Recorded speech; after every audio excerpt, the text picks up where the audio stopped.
Ce message est original, protégé et diffusé par Rise of Light Studios. Shalom à tous. Avant d'entrer dans l'enseignement profond sur les 3 types d'intercession, l'intercession compassionnelle, l'intercession de combat et l'intercession prophétique, je veux vous parler comme un intercesseur parle à un autre intercesseur. Écoutez bien.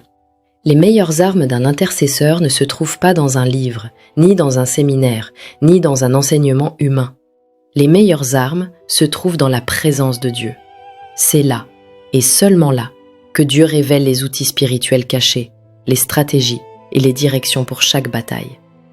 Mais si je ne passe pas du temps dans sa présence, comment Dieu va-t-il me montrer où sont ses outils ? Lorsque tu te contentes de répéter des prières, des modèles, des formules entendues quelque part, sans la présence de Dieu, tu entres sur un terrain dangereux.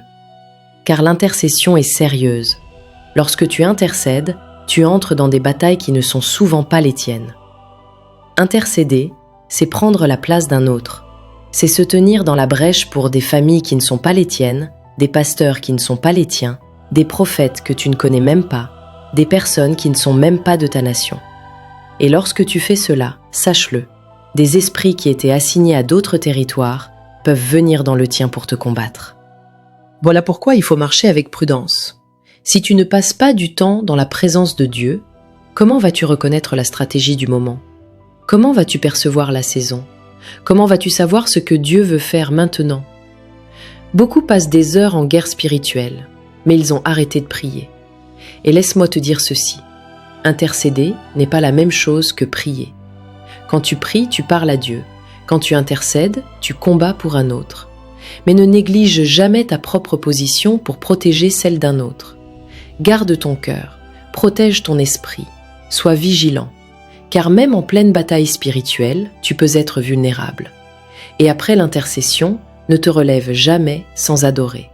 Adore, loue, élève le nom du Seigneur, car certains intercesseurs ne sont jamais sortis de certaines guerres. Mais toi, Dieu t'en a sorti vivant. Alors scelle ta victoire dans l'adoration. Ne laisse jamais la guerre spirituelle éteindre l'adoration dans ta bouche.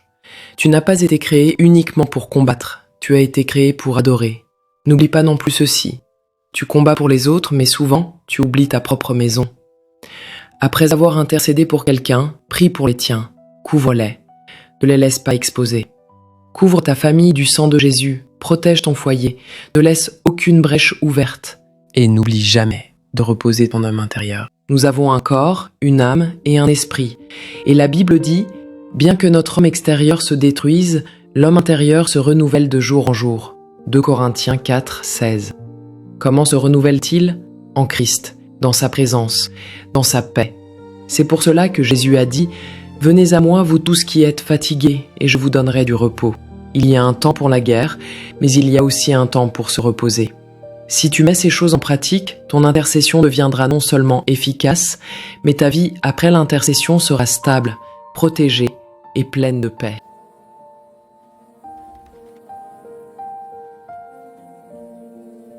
Maintenant que tu as compris cela, que l'intercession naît dans la présence, qu'elle doit être guidée par l'amour, la sagesse et la direction divine, il est temps d'entrer dans les 3 types d'intercession. 3 types pour 3 types de situations. Et chaque type demande une posture intérieure différente, un langage spirituel spécifique et surtout, une connexion avec le Saint-Esprit. Écoutons, apprenons et laissons Dieu nous équiper.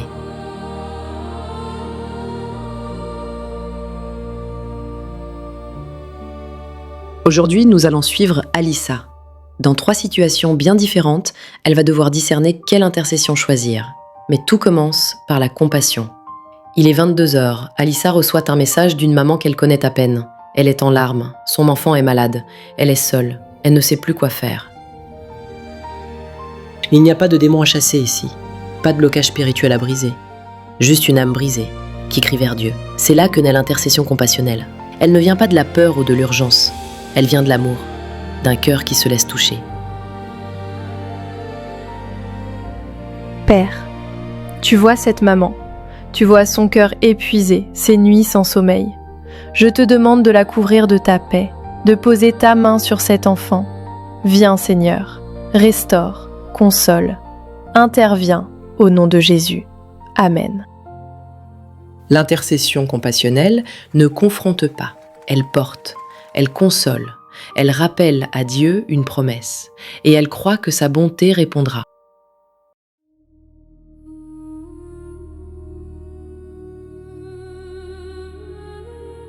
Il y a des prières que l'on adresse au Père avec tendresse, et il y en a d'autres où quelque chose s'oppose. L'intercession de combat, ce n'est pas un cri de panique, c'est une confrontation autorisée. Tu ne parles plus pour la personne, tu parles contre ce qui l'oppresse. Avant même d'intercéder pour quelqu'un, surtout lorsqu'il traverse une dépression profonde, un désespoir ou des pensées de mort, l'intercesseur doit s'arrêter et poser ces questions. Quelle est la nature du problème?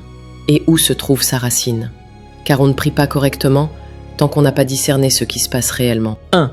Si la racine est une souffrance ou un éloignement de Dieu, détresse émotionnelle, trauma, besoin de paix, de guérison, de réconfort, prière de révélation, prophétique. Seigneur, montre-moi ton cœur pour cette personne. Montre-moi sa douleur, sa vraie blessure.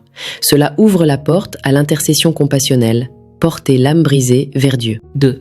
Si la racine est une oppression spirituelle, pression mentale, cauchemar, confusion, attaques invisibles, pensées suicidaires, prière de discernement prophétique, Saint-Esprit, quel esprit est à l'œuvre? Quelle est sa stratégie? Quel droit utilise-t-il?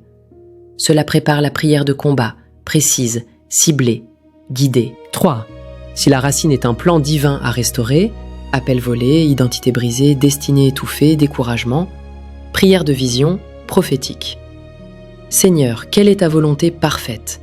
Quel est le futur que toi, Seigneur, tu as prévu pour cette personne et que tu veux que je proclame maintenant par la prière? Cela active l'intercession prophétique, déclarer la volonté de Dieu pour la vie de la personne. On ne prie pas d'abord, on discerne d'abord. Car entendre Dieu, c'est déjà entrer dans la victoire. Et maintenant, regardons comment Alissa va appliquer cela quand une sœur tombe dans une dépression profonde, prisonnière d'un désespoir qui cherche à l'étouffer. Quand une oppression spirituelle se manifeste, le rôle de l'intercesseur n'est pas de réagir, mais de consulter. Avant de combattre, il faut écouter.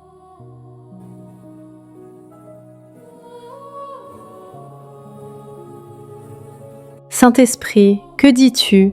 Quelle est la racine de ce qu'elle traverse? Montre-moi ce que je ne vois pas. L'intercession prophétique commence par l'écoute. Elle ne devine pas, elle reçoit. C'est Dieu qui révèle la racine, et c'est lui qui donne la clé.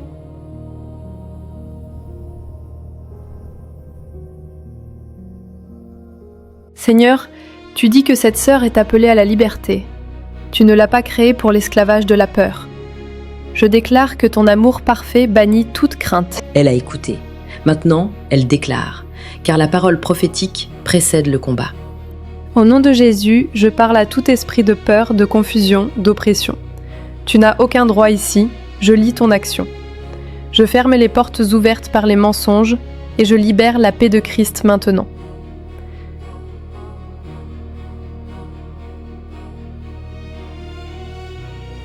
La prière de combat n'est jamais faite à l'aveugle. Elle suit la révélation. Elle s'appuie sur la compassion. Et elle s'exécute avec autorité.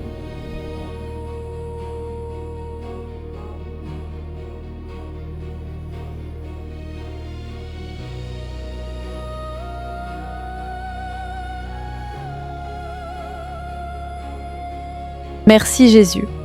Merci pour la victoire. Merci pour ta présence. Et souviens-toi, intercesseur, ne te relève jamais sans adorer.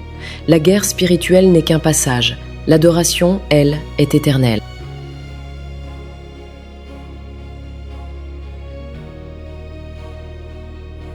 Ne vous lancez jamais dans une prière de combat sans direction prophétique et sans amour compassionnel. Prier sans prophétique, c'est comme frapper dans le vide. Prier sans compassion, c'est combattre sans le cœur du Père. Un intercesseur mature consulte, écoute, puis combat avec précision.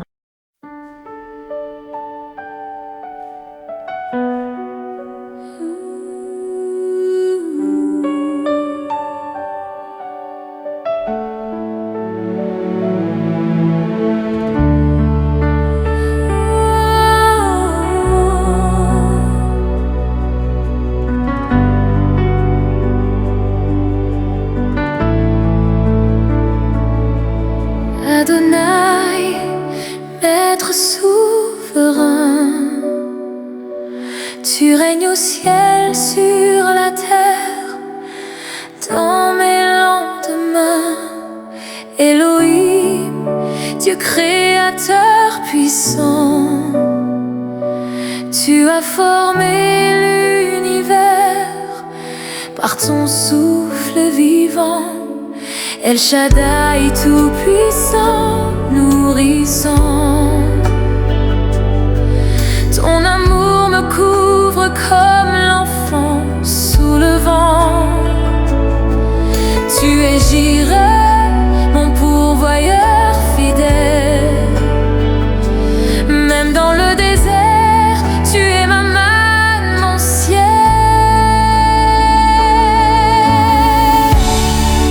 Ton nom est majesté, à genoux je viens t'adorer. Chaque nom révèle ton cœur, ton caractère, ta grandeur. Rapha, tu guéris mes blessures. Shalom, ta paix me rassure. Tzidkenu, tu es ma justice. Gibor dans la guerre, tu es mon refuge et mon cri.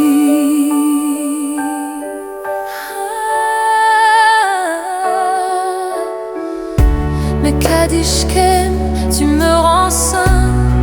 Tu me sépares pour ton dessein divin. Tu es Shama, toujours présent. Même dans la nuit, ton regard est constant. Ici, tu es ma bannière élevée. Dans la bataille, je suis porté. Sabaoth, Dieu des armées célestes. Tu combats pour moi quand mes forces me laissent. Elrohi, mon berger qui veille. Tu me conduis dans tes merveilles. Tu parles à mon âme dans le silence. Et ta voix brise toutes mes résistances. Ton nom est majesté, à genoux je viens t'adorer. Chaque nom révèle ton cœur, ton caractère, ta grandeur. Elion, le Très-Haut glorieux, tu règnes en lumière au-dessus des cieux. Emmanuel, Dieu avec nous, ton amour me suit jusqu'au bout.